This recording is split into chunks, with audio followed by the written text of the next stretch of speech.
God had many great promises for his people Israel.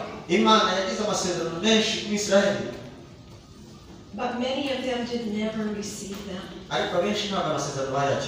And the Bible says it's because they didn't mix their faith with the promises. We need to mix our faith with what I'm saying. In order for us to see the great things, the great things God has in store for us, we need to mix it with our faith. We need to say, God, you can do it.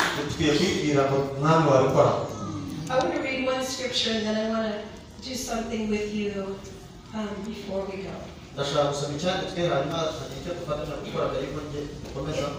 It is from the book of Romans, chapter 8. And this is the essence of what we've been teaching.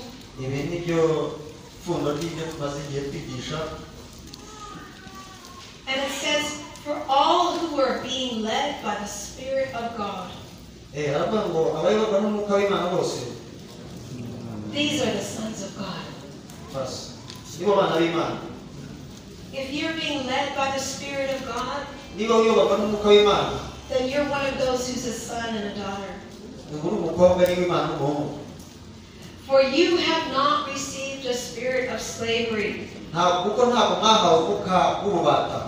You've not received a spirit of orphan,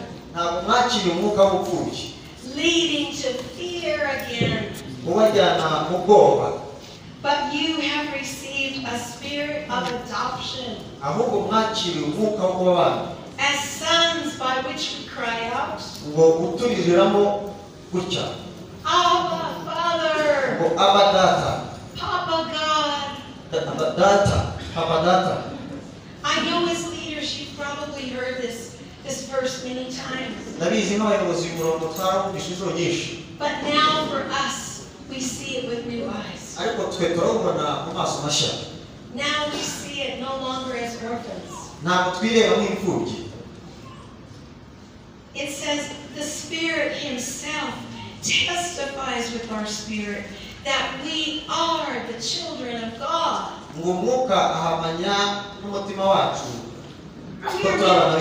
We are meant to live as the children of God now.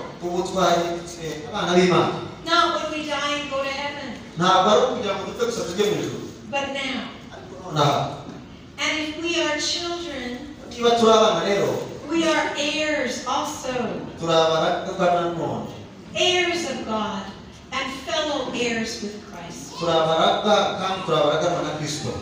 If indeed we suffer with Him, so that we may also be glorified with Him.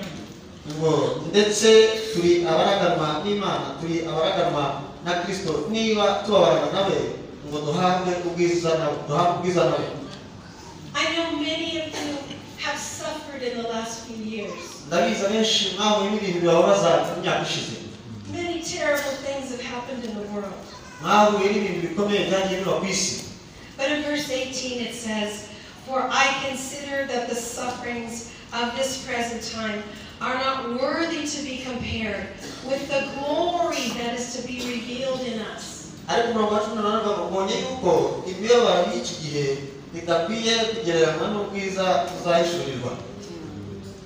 Do you know that the sufferings that God has allowed us to go through are meant to reveal the glory of God? Let's not waste the suffering we've been through. Let's press in to see God's glory revealed in the earth. And then I want this last verse. For the anxious longing of the creation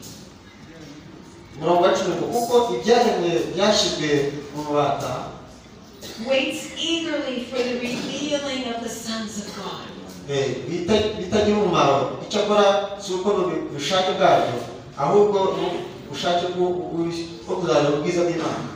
You see, that's what's wrong in the earth right now. ibyo rero nibyo isi irimo gushakisha muri ibizi. The whole earth. Isi yose. The earth itself. Isi ubwayo. And the people in the earth. N'abantu bari mu isi. Even the animals and the plants. N'inyamaswa n'ibimera. Are waiting. Byose birategereje. They're anxiously waiting. Bitegereza neza amatsiko. Some of them don't even know what they're waiting for. Bimwe ntabwo bizi icyo bitegereje icyo ari cyo. But they're waiting for the revelation of the sons and daughters of God. See, what we have revealed up till now is we have revealed church people. We have revealed a religion. We have revealed Christianity. But the earth is longing for the sons and daughters to be revealed. And what will happen when they are revealed? They will see the image of God Himself. They will see the glory of God in the earth. As we learn to love one another. As we learn to honor one another. The glory of God will come down on the earth. I don't know about you, but I'm longing to see the glory of God. I want the glory to come. What we have been seeing is the enemy's plan on the earth. But that's not how it should be. The earth is waiting for the sons and daughters to reveal who God is. So I believe we need to repent for being orphans. And we need to ask our Papa God, show us how to be sons and daughters. Show us how to reveal who you are. Show us your glory. Because what happened in the garden, you know this from the Bible. But we need to think about it. When Adam and Eve sinned, they fell from the glory. They lost the glory. But when Jesus came and died on that cross, He did not only just save us from our sins, but He came to restore us back to the glory. And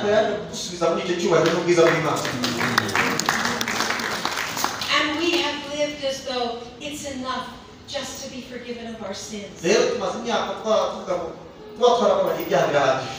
And that's a wonderful gift. It's a wonderful gift. Oh, I'm so thankful that Jesus died for my sins. But He died for more than that. He died so that His people would be restored to glory. And that we reveal His glory in the earth. I see some hands raised in this room. And I think they are the ones who want to see His glory.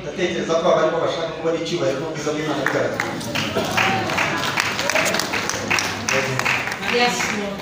Yes, Lord. Bring your glory. Bring your glory. Yes, Lord. One of the things that moves me is that I don't want to see Satan win. It makes me angry when he wins. I want to see my God win.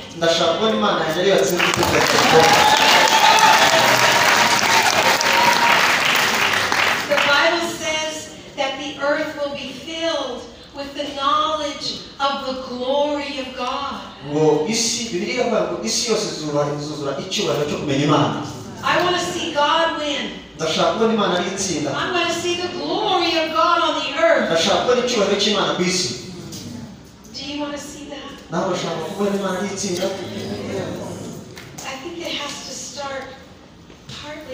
us forgiving one another. And the sons and daughters to become one again. You see, Adam and Eve were one before they sinned. God was delighted with them. I want God to be delighted again.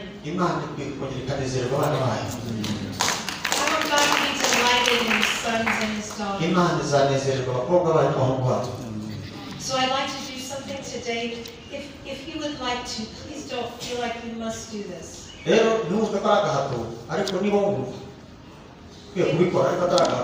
It will only help if it's from the heart. So I think I would like to invite any man here who would like to have restoration with the daughters of God. If you would stand and let's pray.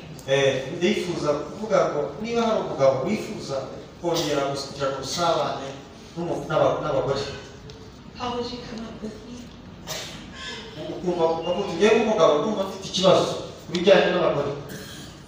If you're a man here today and you are ready to say,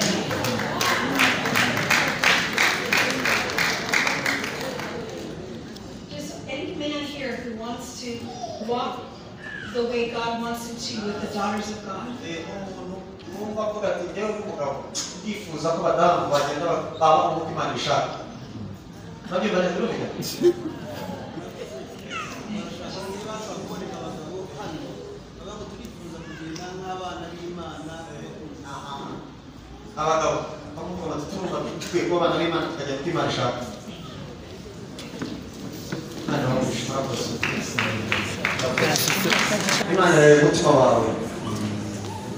Thank you, Lord.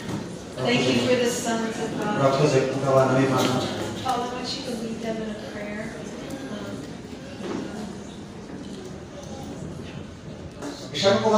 Am I willing to honor them?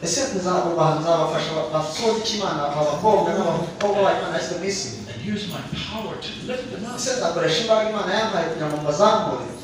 to love them, to lay down my life.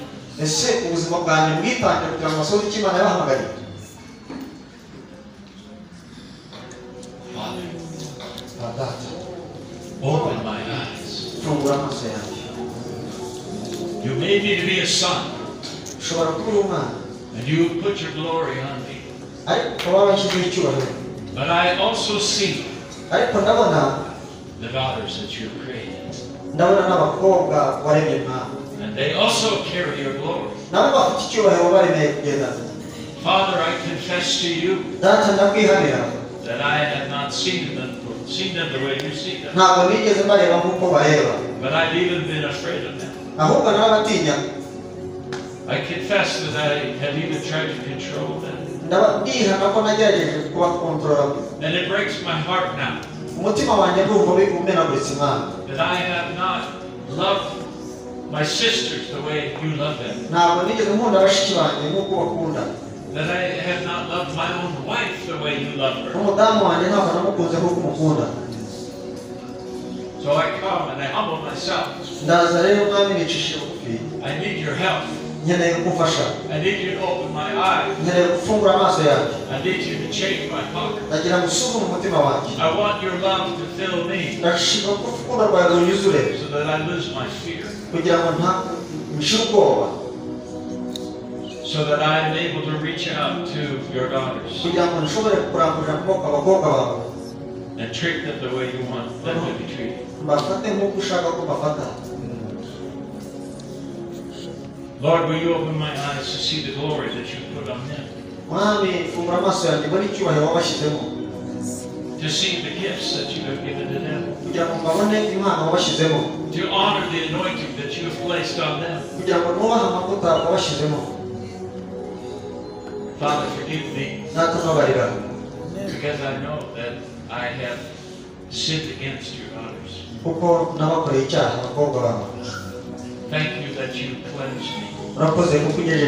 Thank you that you're giving me a change of heart today. And I pray that you will show me who I need to go to. Show me my heart. Show me if there is any woman in my life that I need restoration with.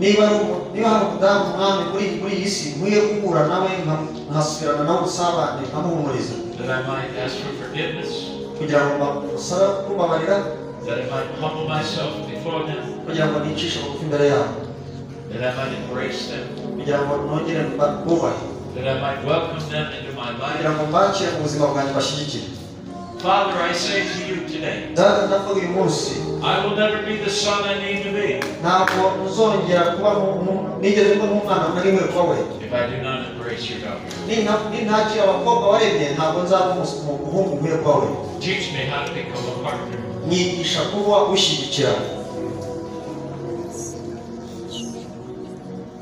Open my eyes.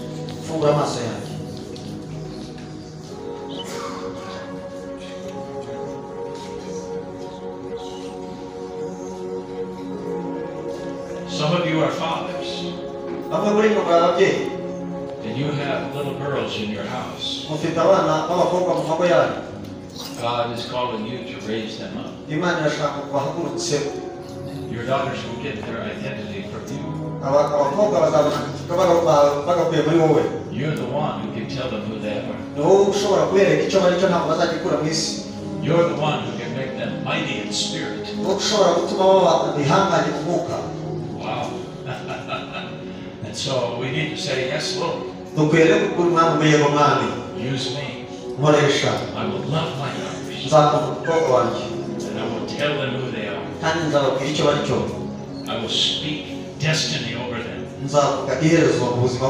I will give them my name. And I will give them your name. That the women will be mighty in the earth. That the anointing will flow. That your glory may come. Hallelujah. Now I want to ask the men, even the ones that did not stand. We have many women in the room. And they need our blessing. Oh, do you know you have the power to bless them? You have the power to call them out. They need to hear a word from you. Maybe you can find a woman near you right now. Would you bless them? Would you lay hands on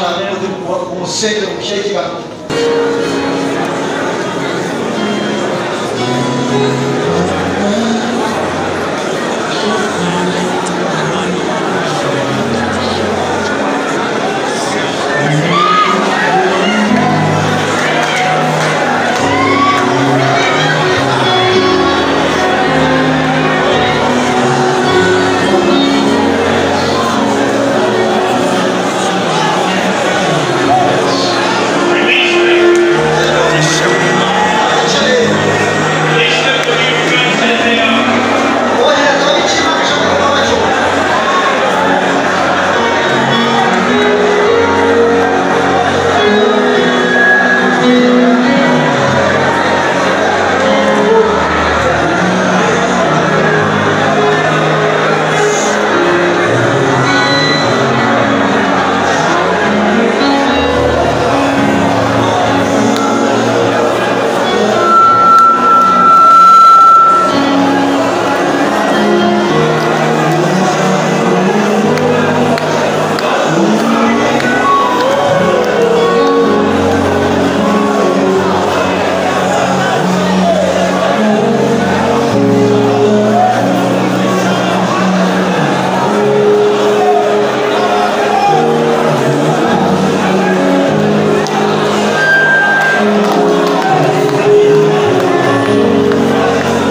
Every nation needs this. But we're not done yet. I would like any woman who would like to restore the place of the sons of God, if you would stand and let us pray together as the daughters of God.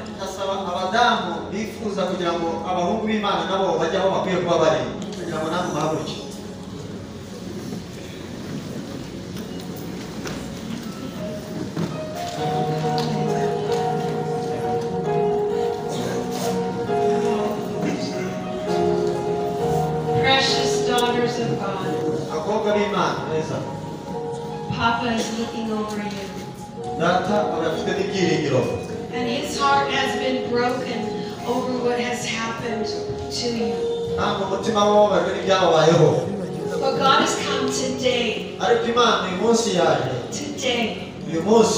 to make things new.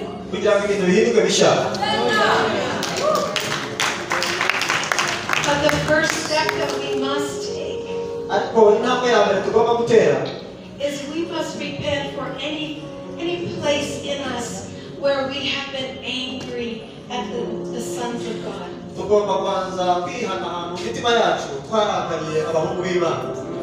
Any place where we have become bitter towards men. Maybe your own husband has wounded you deeply. Maybe you have suffered under men.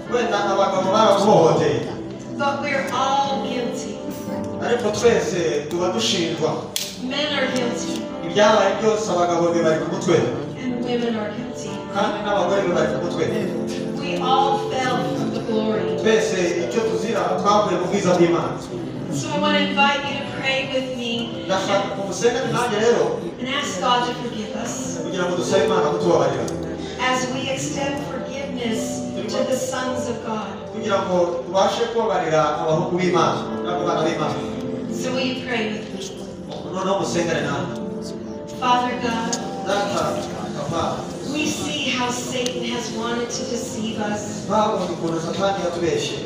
Father, we understand that the enemy has tried to divide us from our brothers. Lord, we see that the enemy, Satan, has come to divide men and women. And Lord, we ask you to forgive us for being a part of that. We ask you to forgive us for our anger. We ask you to forgive us for our bitterness. We ask you to forgive us that we have not been willing to honor the men in our lives. But Father, we say today, we want to start behaving like daughters. Not orphan women, but daughters of God. Honor the sons of God. Father, I choose to forgive those who have hurt me. I choose to forgive any man. My father, my brothers, my husband. Any places where they have wounded me. For any way that they have held me back. For any way that they have silenced my voice. I choose to forgive today. I choose to bless my brothers. I choose to honor them as the sons of God. I choose to honor them as the sons of God. Thank you, Jesus. Thank you, Jesus. Lord, that your spirit come and rest on these women. We speak a blessing over you. We speak freedom over you. We pray that God will heal his heart. And that you will walk with the Father. No longer afraid. No longer afraid to be who He's called you to be. No longer afraid to take your place in the earth. And I declare over you that just like Deborah in the Bible, God is calling His daughters, calling them to rise up. Rise up and free your people. God's calling you. You have something to do with the earth. Today we forget our history. Today we walk away from everything in the past. And we step into the future with God. I call forth your destiny in this nation. I call you forth to take your place in the kingdom. I call you forth to walk in love. I call you to use your voice to bless others. You have something to say. And God can use you. I call you to rise up. No longer afraid. And I bless you. I bless you.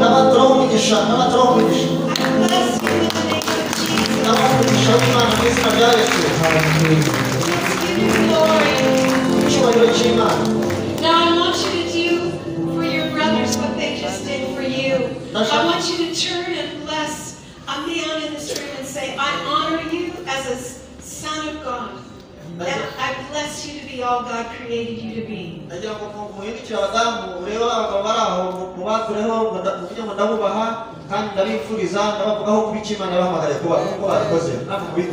You can do this.